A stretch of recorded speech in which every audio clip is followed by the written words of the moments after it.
ಕರ್ತನಲ್ಲಿ ಪ್ರೀತಿಯುಳ್ಳ ದೇವಜನರೇ, ನಮ್ಮ ಕರ್ತನಾದ ಯೇಸು ಕ್ರಿಸ್ತನ ಅತ್ಯಧಿಕವಾದ ಕೃಪೆಯು ಸಮಾಧಾನವು ತಮಗೂ ತಮ್ಮ ಕುಟುಂಬದವರಿಗೂ ಹೇರಳವಾಗಿ ಉಂಟಾಗಲಿ. ಹೃದಯಂಗಮ ಮಾತು ಎಂಬ ಈ ವಾಕ್ಯ ಧ್ಯಾನದಲ್ಲಿ ಈ ತಿಂಗಳು ನಾವು ಧ್ಯಾನಿಸ್ತಿರುವಂಥ ವಿಷಯ ಯೇಸು ಕ್ರಿಸ್ತನ ಶಿಲುಬೆಯ ಶ್ರಮೆ. ಈ ದಿನ ನಾವು ಧ್ಯಾನಿಸುವಂಥ ದೇವರ ವಾಕ್ಯದ ಭಾಗ ಕೀರ್ತನೆಗಳು 129ನೇ ಅಧ್ಯಾಯ 3ನೇ ವಚನ. ಕೀರ್ತನೆಗಳು 129ನೇ ಅಧ್ಯಾಯ 3ನೇ ವಚನ. ಉಳುವವರು ನಮ್ಮ ಬೆನ್ನಿನ ಮೇಲೆ ಉತ್ತುತ್ತು ಉದ್ದವಾದ ಗೆರೆಗಳನ್ನು ಮಾಡಿದರು. ಉಳುವವರು ನಮ್ಮ ಬೆನ್ನಿನ ಮೇಲೆ ಉತ್ತುತ್ತು ಉದ್ದವಾದ ಗೆರೆಗಳನ್ನು ಮಾಡಿದರು. ಈ ವಾಕ್ಯಗಳನ್ನ ಗ್ರಹಿಸುವುದಕ್ಕೆ ದೇವರಾತ್ಮ ತಾನೇ ನಮ್ಮನ್ನು ಬಲಪಡಿಸಲಿ, ಆತ ನಮಗೆ ಬೋಧಿಸಲಿ. ದೇವರು ನಮ್ಮ ಮನೋನೇತ್ರಗಳನ್ನ ಬೆಳಗಿಸಿ ಆತನು ನಮಗೆ ತನ್ನ ಜ್ಞಾನವುಳ್ಳ ಆತ್ಮವನ್ನು ಅನುಗ್ರಹಿಸಲಿ. ದೇವರ ಕುರಿತಾಗಿಯೂ ಯೇಸುಕ್ರಿಸ್ತನ ಕುರಿತಾಗಿಯೂ ತಿಳುಕೊಳ್ಳುವುದಕ್ಕೆ ಆತ ನಮ್ಮನ್ನು ಬಲಪಡಿಸಲಿ. ನಾವು ಯೇಸುಕ್ರಿಸ್ತನ ಶಿಲುಬೆ ಶ್ರಮೆಯ ಕುರಿತು ಧ್ಯಾನಿಸುತ್ತಿರುವಲ್ಲಿ ನಾವಿಲ್ಲಿ ಓದಿದ ವಾಕ್ಯದ ಭಾಗ ಇದು ಏಕವಚನದಲ್ಲಿ ಬರೆಯದೆ ಇಲ್ಲಿ ಬಹುವಚನದಲ್ಲಿ ಬರ್ತದೆ. ಅದರ ಅರ್ಥ, ಉಳುವವರು ನಮ್ಮ ಬೆನ್ನಿನ ಮೇಲೆ ಉತ್ತುತ್ತು ಉದ್ದವಾದ ಗೆರೆಗಳನ್ನು ಮಾಡಿದರು ಎನ್ನುವಂಥ ಈ ಒಂದು ಮಾತು ಅನೇಕ ಜನರು ಒಕ್ಕೊರಲಿಂದ ತಮ್ಮೆಲ್ಲರಿಗಾದ ಅದೇ ಅನುಭವವನ್ನು ಅವರೊಟ್ಟಾಗಿ ಹೇಳಿರುವಂಥ ಮಾತು. ಉಳುವವರು ನಮ್ಮ ಬೆನ್ನಿನ ಮೇಲೆ, ಹಾಗಾದ್ರೆ ಅನೇಕರ ಬೆನ್ನಿನ ಮೇಲೆ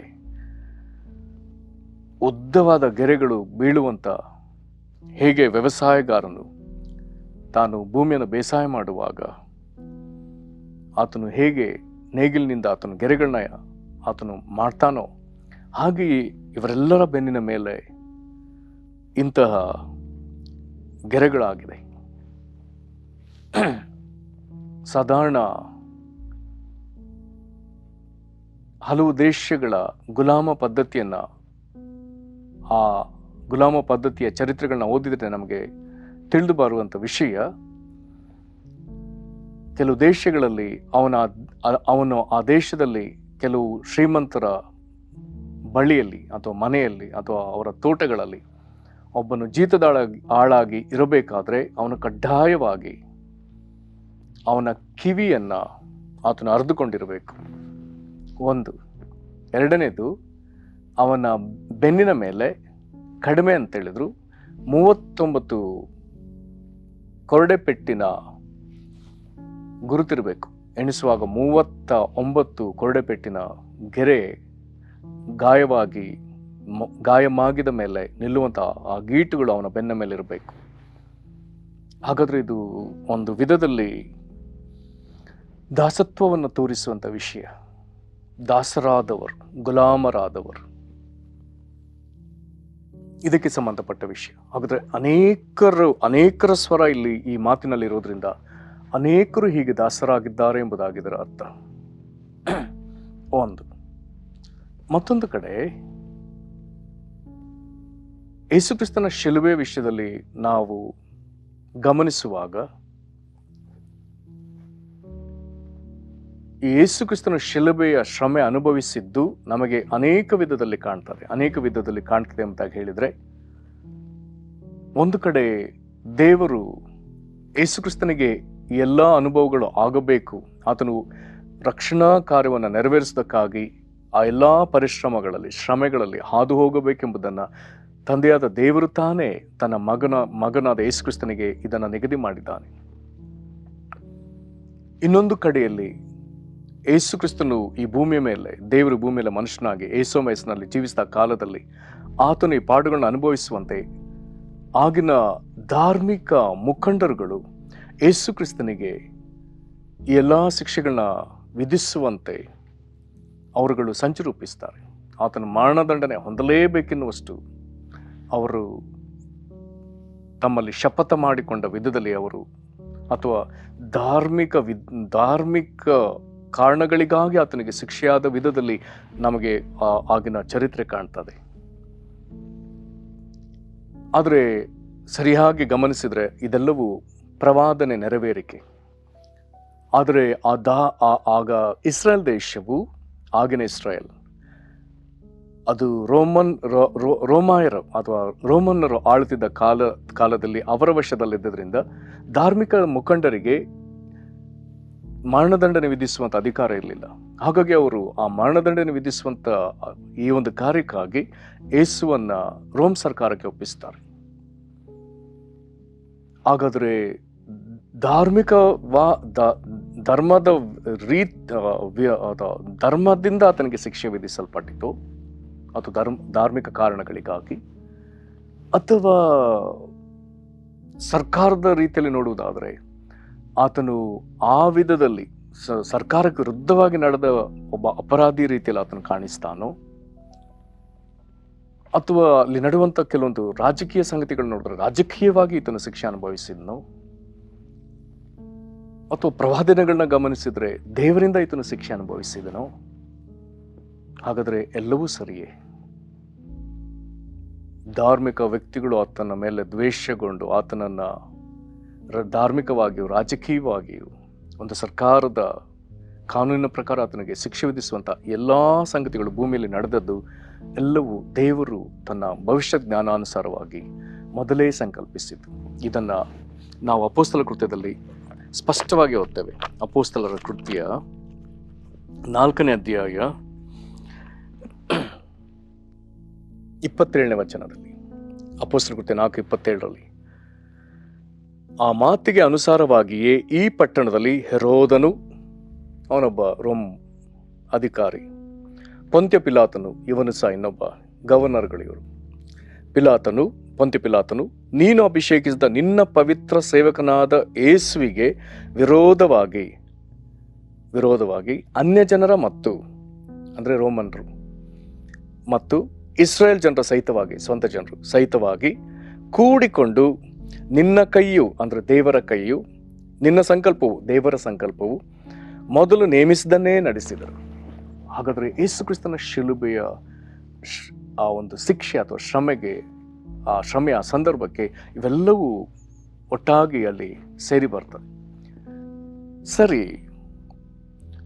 ಇಲ್ಲಿ ನಾವು ಈಗಾಗಲೇ ಕೀರ್ತನೆ 129 3ನೇ ವಚನದಲ್ಲಿ ಒಂದು ಕಲೆಕ್ಟಿವ್ ಸ್ಟೇಟ್ಮೆಂಟ್ ಅನ್ನ, ಒಂದು ಸಾಮೂಹಿಕ ಹೇಳಿಕೆಯನ್ನು ನಾವು ಅಲ್ಲಿ ಕೇಳಿಸಿಕೊಂಡಿದ್ದೇವೆ. ಉಳುವವರು ನಮ್ಮ ಬೆನ್ನಿನ ಮೇಲೆ ಉದ್ದವಾದ ಗೆರೆಗಳನ್ನು ಮಾಡಿದರು, ನಮ್ಮ ಮೇಲೆ. ಹಾಗಾದ್ರೆ ಅನೇಕರ ಮೇಲೆ ಈ ಒಂದು ಬಾಧೆ ನೋವು ಬಂತು ಎಂಬುದು ಈಗ ನಮಗೆ ಕಲ್ವಾರಿ ಶಿಲುಬೆಯಲ್ಲಿ ಯೇಸು ಕ್ರಿಸ್ತನೊಬ್ಬನ ಮೇಲೆ ಇದು ಬಂದದ್ದು ಸಹ ಕಾಣ್ತದೆ. ಅದನ್ನು ನಾವು ಗಮನಿಸಬೇಕಾಗ್ತದೆ. ಇವೆಲ್ಲವೂ ಯೇಸುವಿಗೆ ಹೀಗೆ ನಡೀತೆಂಬುದನ್ನು ಮತ್ತಾಯ, ಮಾರ್ಕ, ಲೂಕ, ಯೋಹಾನ ಒಂದಲ್ಲ ಒಂದು ವಿಧದಲ್ಲಿ ನಮಗೆ ಸ್ಪಷ್ಟವಾಗಿ ಈ ಚಿತ್ರಣವನ್ನು ತೋರಿಸ್ತಾರೆ. ಹಾಗಾದ್ರೆ ಬೆನ್ನಿನ ಮೇಲೆ ಬಂದ ಈ ಬಾಧೆಗೆ ಮುಖ್ಯ ಕಾರಣವನ್ನ ಯೆಶಾಯನ ಪ್ರವಾದನೆಯಲ್ಲಿ ದೇವರು ವಿವರಿಸ್ತಾನೆ. ಪ್ರವಾದಿ ಯೆಶಾಯನ ಮುಖಾಂತರ ದೇವರ ಆತನಿಗೆ ಕೊಟ್ಟ ಪ್ರಕಟಣೆಯಲ್ಲಿ ದೇವರದನ್ನು ಸ್ಪಷ್ಟವಾಗಿ ವಿವರಿಸ್ತಾನೆ. ಈ ವಾಕ್ಯಗಳು ಇಲ್ಲಿ ಯೆಶಾಯ 51ನೇ ಅಧ್ಯಾಯದಲ್ಲಿ 17ನೇ ವಚನದಿಂದ ಬರೆಯಲ್ಪಟ್ಟ ಈ ಪ್ರವಾದನೆಗಳು, ಅದಕ್ಕೆ ಒಂದು ತಲೆಬರಹ ಕೊಡಲ್ಪಟ್ಟದೆ. ಚಿಯೋನಿಗೆ ಅವಮಾನವು ತೀರಿ ಮಾನ ಬರುವುದು. ಚಿಯೋನಿಗೆ ಬೆನ್ನಿನ ಮೇಲೆ ಆದ ಆ ಉದ್ದವಾದ ಗೆರೆಗಳಿಗೆ ಕಾರಣವನ್ನು ನಾವು ಗಮನಿಸಬೇಕು. ಚಿಯೋನ್ ಎನ್ನುವಂತ ಈ ಪದ ಇದು ಯೆರೂಸಲೇಮ್ಗೆ ಕೊಡಲ್ಪಟ್ಟ ಮತ್ತೊಂದು ಹೆಸರು. ಇದರಲ್ಲಿ ಇನ್ನೊಂದು ಬಹಳ ಗಮನಾರ್ಹವಾದ ಅಥವಾ ಬಹಳ ಗಂಭೀರವಾದ ವಿಷಯ ಏನೆಂಬುದಾಗಿ ಕೇಳಿದ್ರೆ, ಪ್ರಕಟಣೆ ಪುಸ್ತಕ ಅಂದ್ರೆ ಬೈಬಲಿನ ಕೊನೆಯ ಪುಸ್ತಕ ಎಂಬುದಾಗಿ ನಾವು ಪ್ರಕಟಣೆ ಪುಸ್ತಕ ಎಂಬುದಾಗಿ ನೋಡ್ತೇವಲ್ಲ, ಈ ಪ್ರಕಟಣೆ ಪುಸ್ತಕದ ಅಂತ್ಯಕ್ಕೆ 2 ಪಟ್ಟಣಗಳನ್ನ ಸ್ಪಷ್ಟವಾಗಿ ತೋರಿಸಲಾಗ್ತದೆ. ಒಂದು ಪಟ್ಟಣದ ಹೆಸರು ಬಾಬೇಲ್, ಇನ್ನೊಂದು ಪಟ್ಟಣದ ಹೆಸರು ಚಿಯೋನ್. ಬಾಬೇಲ್ ಪಟ್ಟಣ ಎಂಬುದಾಗಿ ಹೇಳುವಾಗ ಬಾಬೇಲ್ ಪಟ್ಟಣದವರಿದ್ದಾರೆ, ಚಿಯೋನ್ ಪಟ್ಟಣ ಎಂಬುದಾಗಿ ಹೇಳುವಾಗ ಚಿಯೋನ್ ಪಟ್ಟಣದವರಿದ್ದಾರೆ. ಅಂತ್ಯದಲ್ಲಿ ಏನಿದೆ ಎಂಬುದಾಗಿ ಕೇಳಿದ್ರೆ, ಬಾಬೇಲ್ ಮತ್ತು ಬಾಬೇಲ್ ಪಟ್ಟಣದವರು ಅಥವಾ ಪಟ್ಟಣದ ಜನರು ಎಂಬುದಾಗಿ ಹೇಳುವಾಗ ಇಡೀ ಪ್ರಪಂಚದಲ್ಲಿಯೇ ಅದಕ್ಕೆ ಸೇರುವಂತ ಒಂದು ಗುಂಪು, ಇನ್ನೊಂದು ಕಡೆ ಚಿಯೋನ್ ಪಟ್ಟಣ ಎಂಬುದಾಗಿ ಹೇಳುವಾಗ ಚಿಯೋನ್ ಪಟ್ಟಣದವರು ಇಡೀ ಪ್ರಪಂಚದಲ್ಲಿ ಈ ಭಾಗಕ್ಕೆ ಸೇರುವ ಇನ್ನೊಂದು ಗುಂಪು. ಹಾಗೆ ಸರಳ ಭಾಷೆಗಳಲ್ಲಿ ಅರ್ಥ ಮಾಡ್ಕೊಳ್ಳೋದಾದ್ರೆ, ಬಾಬೆಲಿನವರು ಯಾರು ಎಂಬುದಾಗಿ ಪ್ರಶ್ನೆ ಕೇಳಿದ್ರೆ, ದೇವರನ್ನು ಆತನ ಕ್ರಿಸ್ತನನ್ನ ಅಲ್ಲಗಳೆದ ಕೂಟವೇ ಬಾಬೇಲ್. ಹಾಗಾದ್ರೆ ಚಿಯೋನಿನವರು ಯಾರೆಂಬುದಾಗಿ ಕೇಳಿದ್ರೆ, ದೇವರನ್ನು ಆತನ ಕ್ರಿಸ್ತನನ್ನ ಒಪ್ಪಿಕೊಂಡು ಸನ್ಮಾನಿಸುವ ಕೂಟವೇ ಚಿಯೋನ್. ಬಾಬೇಲ್ ಹಾಗಾದ್ರೆ ಯಾರೆಂಬುದಾಗಿ ಕೇಳಿದ್ರೆ, ದೇವರ ಕೋಪಕ್ಕೂ ನಾಶನಕ್ಕೂ ಗುರಿಯಾದ ಗುಂಪು. ಚಿಯೋನ್ ಏನೆಂಬುದಾಗಿ ಕೇಳಿದ್ರೆ, ದೇವರ ಕೃಪೆಗೂ ಕನಿಕರ ಪ್ರೀತಿಗೂ ಒಳಗಾಗಿ ರಕ್ಷಿಸಲ್ಪಟ್ಟ ಗುಂಪು. ಹಾಗಾದ್ರೆ ಚಿಯೋನಿಗೆ ಒಂದು ಕಾಲದಲ್ಲಿ ಅವಮಾನವಿತ್ತು ಈ ಅಧ್ಯಾಯದ ಪ್ರಕಾರ, ಅದಕ್ಕೆ ತಿರುಗಿ ಮಾನ ಬರ್ತದೆ ಎಂಬುದಾಗಿ ಬರ್ದದೆ ಅಲ್ಲ. ಹಾಗಾದ್ರೆ ಈ ಚಿಯೋನ್ ದೇವರಿಗೆ ವಿರುದ್ಧವಾಗಿ ಒಂದು ಕಾಲದಲ್ಲಿ ನಡೆದು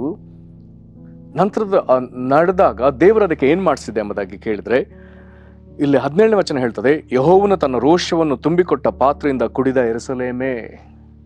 ಈ ಚಿಯೋನ್ ಎಂಬುವಂಥದ್ದನ್ನ ಇಲ್ಲಿ ಯೆರೂಸಲೇಮ್ ಎಂಬುದಾಗಿ ಕರೆದಿದ್ದಾರೆ. ಇದೇನ್ ಮಾಡಿದೆ, ದೇವರ ರೋಷ ತುಂಬಿದ ಪಾತ್ರೆಯನ್ನ ಕೊಟ್ರೆ ಅದನ್ನ ಪೂರ್ತಿ ಕುಡಿದು ಬಿಟ್ಟಿದೆ. ಹಾಗಾದ್ರೆ ಇದರ ಮೇಲೆ ಈಗ ದೇವರ ಕೋಪವು, ಅದರ ದೇವರ ಶಿಕ್ಷೆ ಇದರ ಮೇಲೆ ಪರಿಪೂರ್ಣವಾಗಿ ನಿಂತಿದೆ.